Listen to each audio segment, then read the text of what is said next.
Hello everyone, Sidewin here, and this is the second video in the Vtubing Basics series of videos. In this video, I will be showing you how to make a basic Vroid model. So I am not showing the downloading of the program or the opening of the model. I already have the program downloaded, and I have opened the model, as you can see here, and this is the default male model. For this video, I'm going to be using two reference images. One is the elven male image on top on the Archives of Nethys elf page, and the second is just a picture of Legolas, portrayed by Orlando Bloom in Lord of the Rings trilogy. And I'm going to be trying to turn this into a model close to those in the style of a Pathfinder elf. So to start here, you can see that this is the default male model. And it's very generic. This is the most basic you can get. And from here, to get to what I'm going for, I'm going to have to modify a lot of these parameters. So first off, just because this is something that tends to bother a lot of people, I am going to decrease the mouth width. By default, the Vroid mouth width is often considered to be quite wide, and I don't recommend using the male mouth feature because it creates that effect. Instead, it's better to just shorten it and use that as a base for a male model. Now I'm going to go to the eyes. So one notable thing about Pathfinder elves is that they kind of just have black orbs for eyes. So as you can see here, I'm going to the color wheel, changing the color to black, and then increasing the brush width while leaving the opacity as what it is. And then I'm going to just paint over both. If you want to paint over both at the same time, this button mirrors it. So this creates that completely black thing. But a notable thing about Pathfinder elves is that the back of the eye also has that. So I'm going to overwrite and then go to the Sceleras. This is essentially the back of the eyes. I had previously made one for the goblin. That's this look. But I'm just going to make a separate one that's also completely black here. And you might notice that, there might be certain issues with this already. If you've ever used Vroid before, you know that basically the eyes are a big part of how anime does expressions. So a big part of how Vroid does expressions is also by using the eyes. You can see it with my model right now. So this is going to make it so that the eyebrows and the mouth are more important for expressions. Then I'm going to remove the default highlights and put in my own. This is a good way to make it so that a model looks more custom. So to create highlights, you typically get a close to white color and lower the brush opacity fairly far. Then, whenever you paint in, is translucent. And typically I want this pretty low when I'm doing this. And if you want it to look more like ghost-like, you can go to the second shading brush. So with the opacity, I tend to set the width pretty high because I'm going off the opacity. And note that this only covers the center of the eye, the thing that's essentially the pupil. So I'm going to just experiment with different things until I can get it to the point where the eye looks like it has some depth. I'm not going for a whole lot of depth, just because the original doesn't have a whole lot of depth. I'm just going for enough that the pupil is slightly distinct from the rest of the eye, so that perhaps there can be some expression shown. And that's mostly just for Vroid. Note, if you want it to look like super duper creepy, you might just remove all the highlights. And you can just erase. Or, and this is if you don't want to draw your own, you can just choose one of the defaults, which create things like this. The highlights are essentially how it adds depth to the eye, and it covers the pupil. So some of these look better with certain types of eyes than others, but they all make it so the expressions are trackable.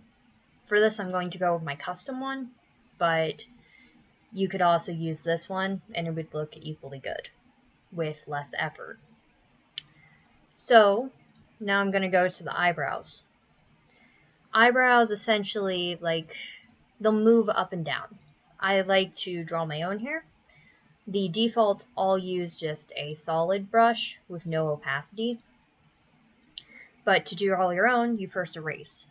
As both of my reference images are blonde, I'm going to go with a blondish color for the eyebrows. And note, like, you can just start drawing and see what it looks like. But one thing to note about more masculine eyebrows with anime is they're usually slanted like this. So if you're going for a more masculine appearance, you usually want to slant them. At least slightly. So that it looks like a male character rather than a female character. And you can also always alter it to make it look more like a certain fantasy thing. So like if you wanted to go for, say, Warcraft, you would increase the length of these in the length setting and possibly move them out from the face more, because the Warcraft elves have such long eyebrows that stick really far off their face. I don't know if World of Warcraft reduced that, but I'll give an example here. So right here, eyebrows length, you can increase that for that type of look, or you can decrease it to make it look really thin. But here, I'm going to just go with 0. You can always type in to get a number if you're not entirely sure what you're wanting. And this increases increases or decreases the intensity of it. So here I'm going to decrease the intensity. And then you can also move how far out from the face or how close to the face they are. Or you can move how far apart or how far up and down. If you want an older character, you usually bring them down. If you want a younger character, you bring them up. That's just a quick trick for aging a Vroid model. And then the eyelids, I'm just going to leave as they are, but essentially you can draw your own here. And eyeliner, you can also draw your own. But you can see how all of these different ones create different, like, feelings with the eyes. And a number of them look like they have, like, eyebrows. There is a separate one for eyebrows, and I will note that without any eyeliner, it just looks creepy. Because anime characters usually have that, like, they have that thing around their eye. And it's more necessary with this type of model because you, by default, do not have the pupil. So you want to use the eyeliner essentially to get emotion. And note, like, you can go very, very thick, but that's not usually going to create the appearance someone wants. Generally, you want it relatively thin. And then you just draw it around the eye, or you can draw it in the separate pattern box over here and create whatever shape you want with it. And note, like, I'm doing this with a keyboard and mouse, but I know that a lot of people use, say, drawing iPads. And I'm also using a mouse with very high sensitivity, so that might make my lines a little shakier, but I've always done this, so. And you can also go around the bottom of the eye. I've noticed that usually you want the bottom part to be a little thinner, but you frequently want a little bit of something there to go for the bottom. And then the default ones also have some shading to make it look more 3D. That's what this shader brush and lower opacity is for, because then you can create, like, something that seems to have a bit more depth.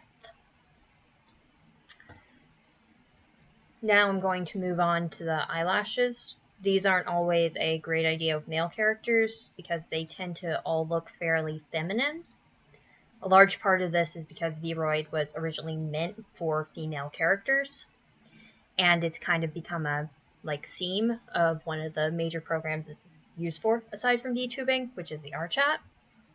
So I'm just going to skip this for this, but if you're doing a female character, you should consider this because it can help create the appearance you're going for. And then nose, there's a bunch of these types of contours, and you can draw your own again. Here I'm just going to leave it at the default.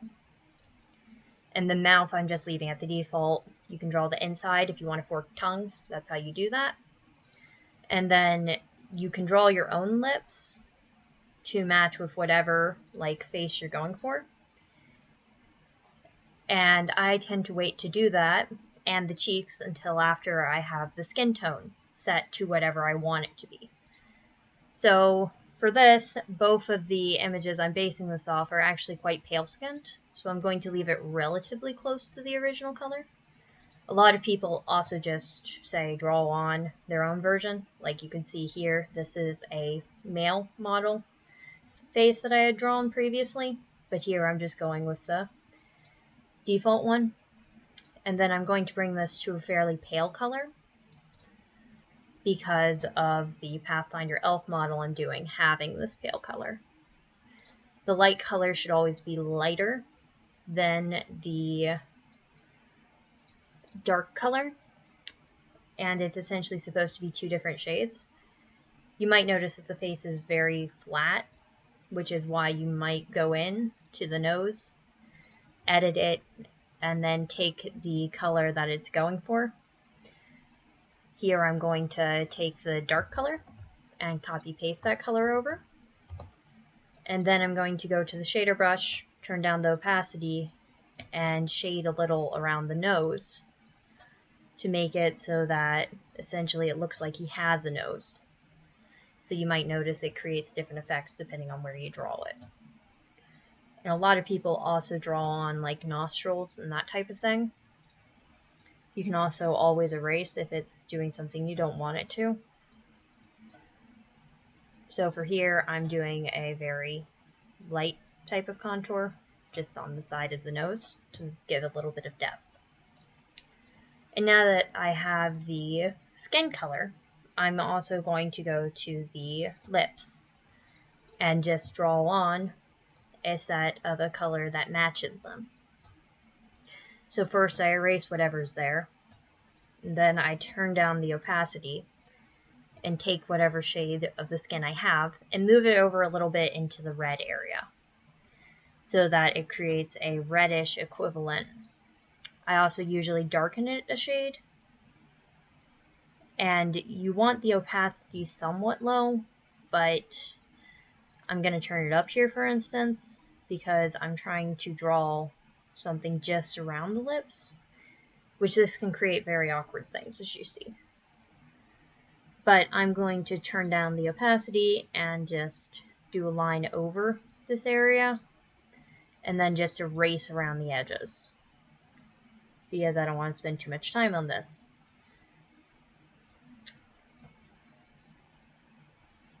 But I want some form of lips there because it creates it makes it more obvious when you're speaking as a VTuber, so you want something there.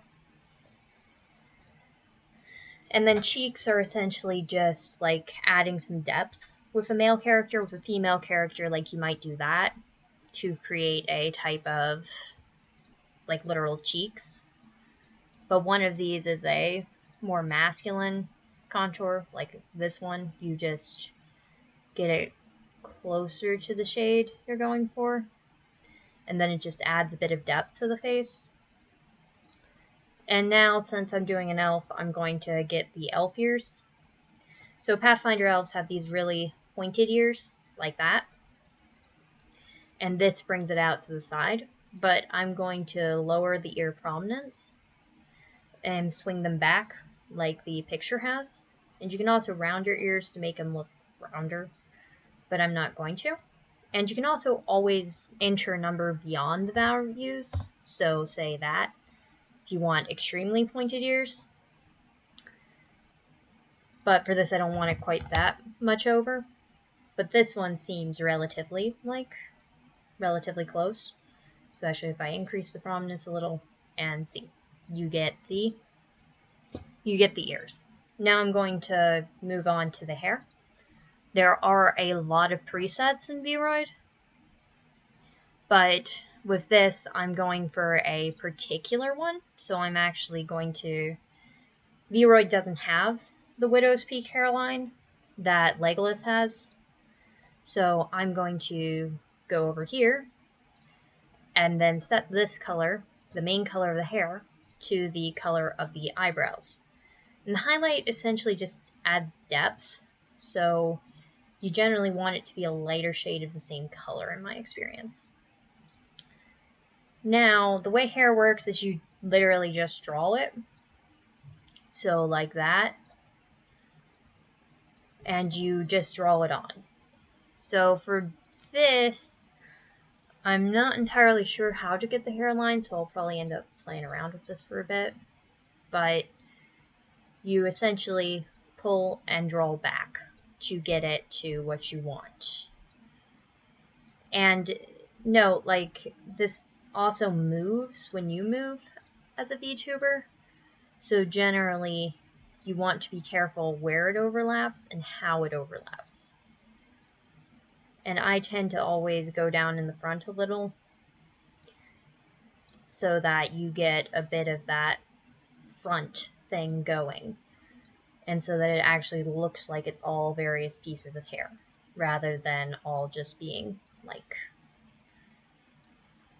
rather than all of it being essentially one thing. It adds some consistency, you could say. And you can see also, like, you can create multiple groups of hair, so you can edit them separately. And for this, I'm also going to end up using 2 or 3 probably. So I'm going to draw this one in close to the face, because this bottom layer of it doesn't like stick out at all. Then I'm going to increase the width of the hair so that it covers more area. And then just finish covering the head, essentially. Because you don't need a whole lot of pieces here. It's just you don't want it to look like bald in one area and not bald in the other.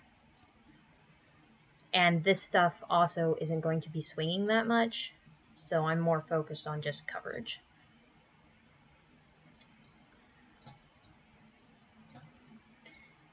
And you can see I'm already pretty much covered at this point. So I'm going to start creating another group after drawing it in a little more, because you can still see that under part showing, which I can also change the color of that, which I probably will. So now here in the back, I'm going to create another group. These are called freehand groups. And then I am going to pull on it a little. This is the mesh, and you can move it to get it to cover whatever area you want it to. This lets you do many different hairstyles. Note that most accessories are also done with this. And now that I have that in the position I want it to be in, I'm going to add on the back hair, essentially, which goes down a bit.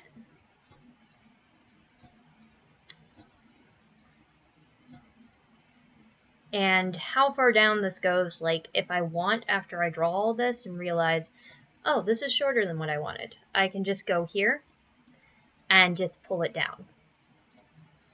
Might pull that out a little too. But you can just pull it down to whatever length you want it to be. And you might also pull these out as it's a little rounded. Then I'm going to, that's pretty close. So now I'm going to create one more group to get the hair right around the ears. And here, I'm going to go to the front and pull down. And then pull in on the sides. So that it creates that like there's this piece of the hair that goes down and around the ears in my reference images. And you also want to be careful that you're not clipping on top of the ears with elves. And you can also go a little in front of the ears with this so that it has that depth. And I'm also going to replicate this on the other side. You can mirror to make it do the same thing on both sides, but here I'm doing it 2 separate pieces so that you can see this more than once.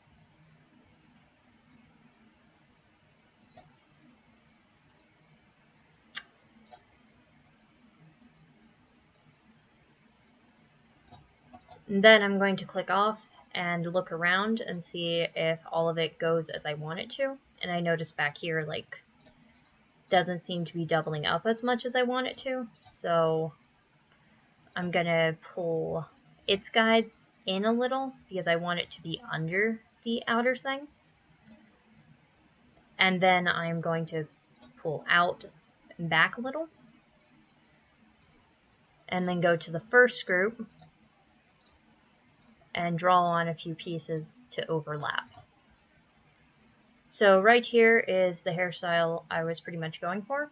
I do notice that the sides are also pulled out a little more than I want. And note, like, this lets you just shift it as you want once you have it drawn without deleting it all, which is nice when you're trying to get a certain appearance. So you can just keep adding and like covering as you need. And you can also adjust the width as you saw me doing. So if you've got a particular width, just break it down into different parts. And then I'm going to overwrite this because I had already created a new item. And then I'll just remove the base hair because I don't need that. So there's the hair, and you might notice it's getting relatively close. And at this point, I'm going to go into what is probably the most complicated part of this, which is the clothing. So I'm going off Paizo's elf image here, and he has a lot of shirts on. So to do the base, I'm going to go here to t-shirt type fit because this is a bodysuit. Bodysuit textures are essentially really close in to the body of the person, and it works well for bottom layers of any shirt that you're doing. So the original here has a very dark, like, navy color. So I'm going to go in and click mirror and then just cover this. And you can always increase the brush width to cover something quicker, but this gives you that tight-fitting sleeve. And the original also has a, like, it just has other portions of the body that are also evidently covered by this shirt. So I'm just going to draw over this whole area and then erase the sections that I don't want on this layer. Which I know this looks really stupid right now, but I'm going to layer on a long coat. So then you can adjust the parameters to, say, make it tighter, which is what I'm going to do with the lower one, because I want this to fit underneath the sleeve. And to make it vanish, I'm going to reduce the number. Then I'm going to go to here and erase this bottom of the sleeve, which now I'm noticing that this is vanishing. But that's not a problem because there's what's called a skin mask. This makes it so that any clothes drawn on that portion of the body don't appear. Like the body is overridden by the clothes. So you can go in here and paint over that, and then the shirt will appear no matter how thin you've made it. And then I'm also going to see if there is a way to essentially spread out that, like, area right around the hand. So maximize arm bulk, for instance. That's what I'm going for. And then out it goes, and you have the sleeves at about what you want them to be. I also note that over here, it seems like there's some stuff on the hands I don't want, which seems to happen a fair bit. So you typically can mirror it, like make sure you have this mirrored so that you don't do this twice. But you'll notice as I was drawing the bodysuit, it went on the hands. So you want to just erase that. But it's a common problem. Like, it's one I've done more than a couple of times. Then, this long coat, I'm going to draw on the whitish sleeve in the original, which let's note that it's actually fairly close fitting in the original. So I'm going to switch over to the brush and then just cover that area. And there's also a section that drapes down, but I'll come back to that. And there is no high neck, so erase that. And then the neckline on the original goes down a bit because it's essentially a kimono style in the original. So I'm going to just go down there a bit. And then I'm going to, in the back, there is a neck. And I'm also going to increase the size of this a little, like the sleeve, so that the sleeve is wider, or well, what's doubling up there? I did not pre-script this, so I'm figuring this out as I go. So I'm going to figure out what's doubling there. It looks like I might not have painted a certain region. Yes, that's it. So once that's covered, the sleeve is fitted on. And it's supposed to be a little shorter. So I'm going to pull the sleeve shorter. And that is the sleeve. Then the central coat-like thing, on this layer it shouldn't appear. But I am still going to pull in some parameters that I'll want to pull in on the other one. So I'm going to pull in the belted waist, and I'm going to pull in the hem. Now you might notice that that made that back area a little weird, so you're going to pull it apart. And note, a quick problem to be watching for as you're doing this is that as the model moves, sometimes there's a lot of clipping, which can create an awkward moment or two while you're recording or streaming.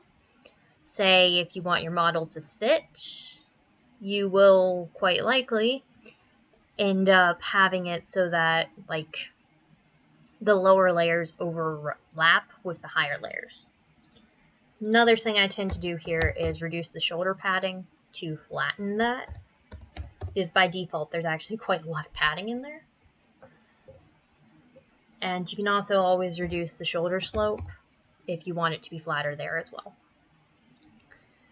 So then after this, which I have a little bit too much yellow here, I'm going to add a bit of detailing on the sleeves before moving on to the next layer. So on the original, which is the Pathfinder model at this point, the sleeves have a golden embroidery on the edges. So to start with that, I'm just drawing a quick golden strip. And from my looking at it, that's a little too light. So I'm going to go back over with a darker color. And then that's too wide, so I'll just reduce the thickness of that. And I'm not going to go into the deeper embroidery work, because I'm just not as good at that. If you want more clothing detailing, I suggest going and looking at, there's a couple of VTubers who do a lot of this, namely Aragama Witch and Chibirina. They're both very good if you're going for things that are a little harder.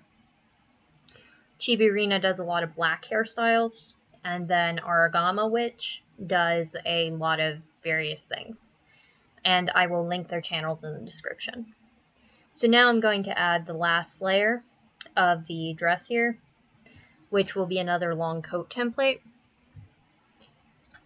And that's right here. And you might notice it's overlapping. So I'm going to increase its volume. It's supposed to have a lot more volume. And then also reduce the shoulder padding. That's mostly for if you want a suit, to be clear. And this looks a little awkward right now, but it'll look better here in a minute. And then the other significant thing of this outer layer is that the sleeves are essentially thrown out a bit.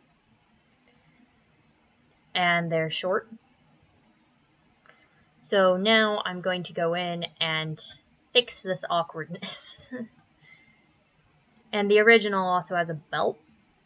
So I'm going to pull in the waist for the belt thing and probably reduce that volume. Yeah. Reduce the volume a bit and then reduce how much it has that belt. And note, I like to do this before the drawing so that I have what I'm going to be drawing on set up. And if you reduce that last bit of the sleeve, like if you erase it, it makes it so that the sleeve, you can look up it, essentially. Which can be what you're going for. And now that I'm looking at the original again, I'm noticing that it's actually got sleeve width Z. Essentially, it goes out backwards more than it goes out overall. So I'll set it to that. Then I'll go back in, and the original does not have a high neck, so I'll erase that.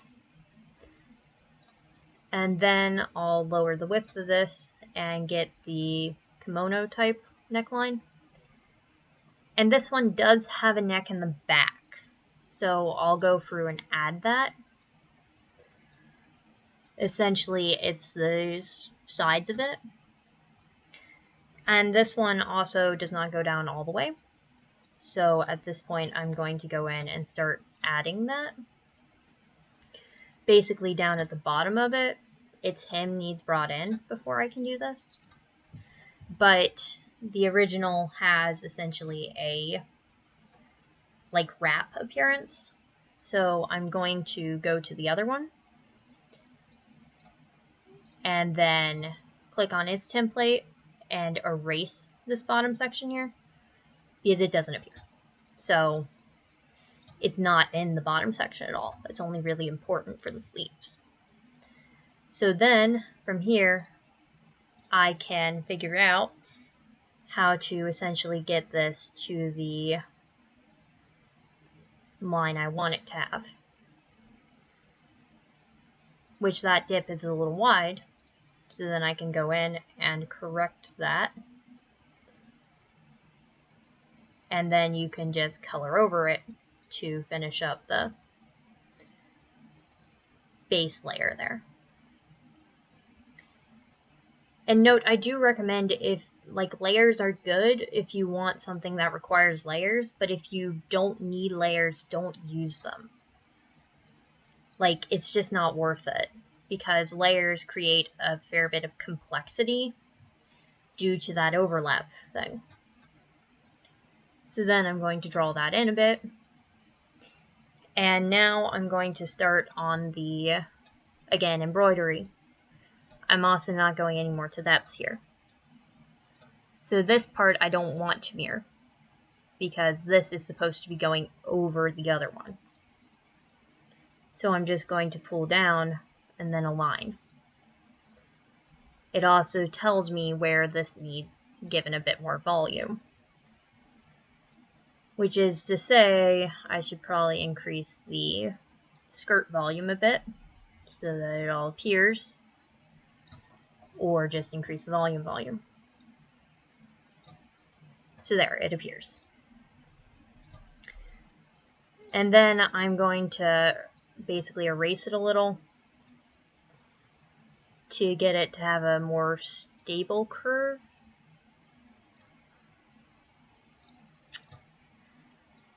And then, now that the curve's on,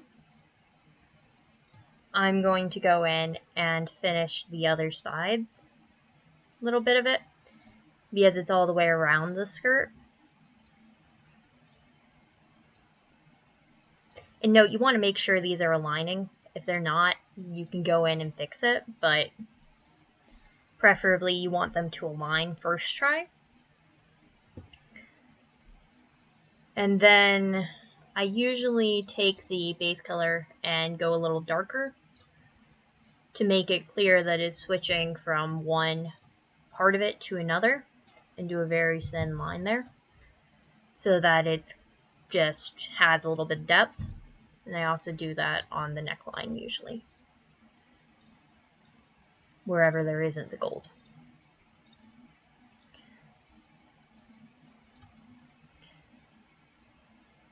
And there is one other thing on the original, which is a navy blue like skirt thingy. So I'm going to try and get that on by using mirror.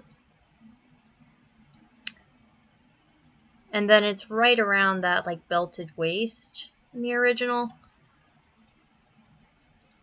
So I'm going to find where that is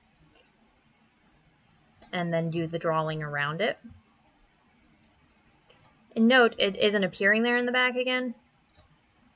So I'll reduce how much it's belted again. Or increase how much the other one's belted. So that it's that even look. Then I'm just going to fill the entire area.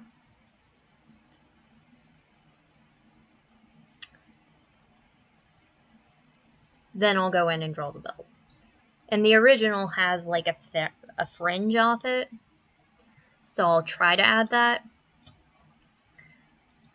But it's essentially just drawing it on. It's very useful to have a bit of knowledge of how like clothing fits on top of each other for this. Then I'll draw on the belt so I know where it's belted, and then just draw it all along there, and it'll meet in the back. And then I'll zoom in and add the belt buckle, which is essentially just, you want to get the brush thin and then draw that shape. Then I like to stop the mirror and draw a single extra one to make it look like it's belted in. The original also has a bit of belt sticking off here because it's essentially attached. So I'm going to go darker, add the belt loop there, and then the original also has a bit of like lighter embroidered edge, so I'll go in and add that as well.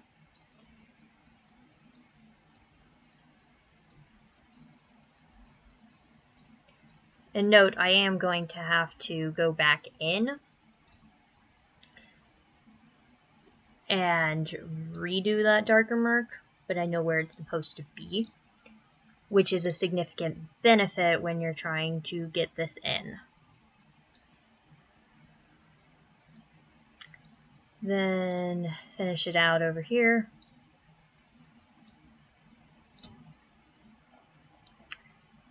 And then take the darker tone, get the mark all the way through. And sometimes you'll darken in this region here to make it look like there's a bit more depth.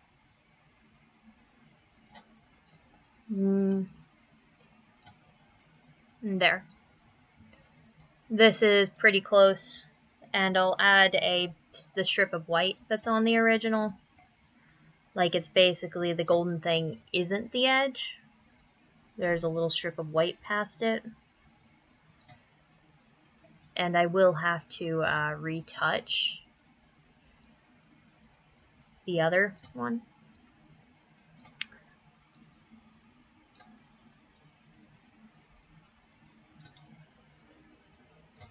And then I'll grab that darker color again and add a thin strip that essentially says this is two different parts,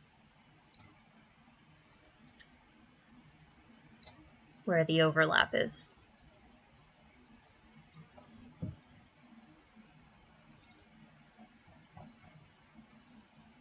And note, I am not especially good at drawing, so this usually takes me multiple attempts. But there we go. Then up here, there's also that overlap, so I'm going to draw that in. And note, like, this is probably close enough for just a tutorial here. Note that I might have to pull up the hair a bit here, so that the hair is not inside the clothes. So I'll go do that before moving on to the pants. So I'll overwrite that. It takes a bit to save. And then I'll go over here, edit it, and since I made that its own group, it lets me just move this easier. So I can essentially pull it up. And now it's on top again. That's why you save it as many different pieces rather than just saving it as one thing. I learned this the hard way. And I am going to remove the modern shoes for now.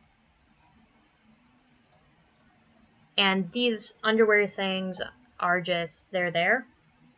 So if you want that, you can. And then I'm going to add one more template because I chose the dress column.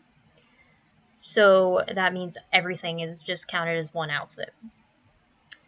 So then I'm going to go to here and get the pants. No, I don't want pants. I want the one that's a bodysuit, so that I can puff these out, because the original has a pant puff. So then you go over here, and the one I'm looking for here is, no, I'm looking for the knee puff, what? No. I'm looking for that. And these pants are going to be the same dark blue color from before. So I'll mirror this to make it quicker.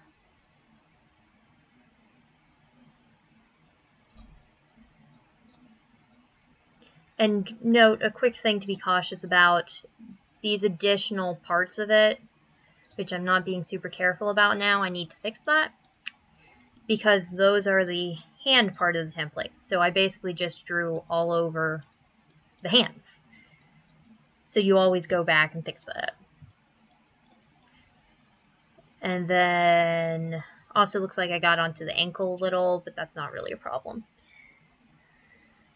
So the original has a bit of shading, which that can be done just add the bit of it. Note, I'm not being especially careful here. And then I'll overwrite that and add on the shoes, which are just boots. The original has a cut kind of like cowboy boots, but I'm going to see if one of the pre-mades just fits here.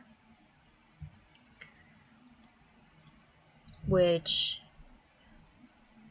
I'll go in and modify it, but that works. Note that I'm going to get it to be so that there isn't a heel, because there was no heel in the original. Alright, so that's all I'm doing specifically for this model. I will mention that you can add in glasses, like what I have, and then furry ears and a tail, if someone wanted to do a kitsune. So one quick thing I'm going to do here is show how you can test if this is going to work for a actual VTuber. So right here, this is essentially animated. This is the photo booth. And you can test that the expressions work by going through on here. And they do. Then you can start various animations and see if it clips, which right now it's not clipping. And you can try all different sorts of these. Like the second tab has a bunch of fighting animations, and there you're seeing the clip. I can't really slow this, but it's essentially clipping that skirt a little. But it's unlikely that a VTuber will actually be doing that, so it's probably fine. Then I'm going to save this. And if you want to bring this particular one over into the next video, I will have it available on Vroid Hub. I'll upload it using the button there. And then to actually use a model that you made yourself, you click Export as VRM. That is all for today. If you have a particular question or a comment, if I don't know the answer, I'll be able to find someone who does. I also highly recommend going to the Vroid subreddit and the Vroid Discord server affiliated with it. Both those communities have a ton of helpful people who will help any beginner. Thank you for watching, and I will see you in the future.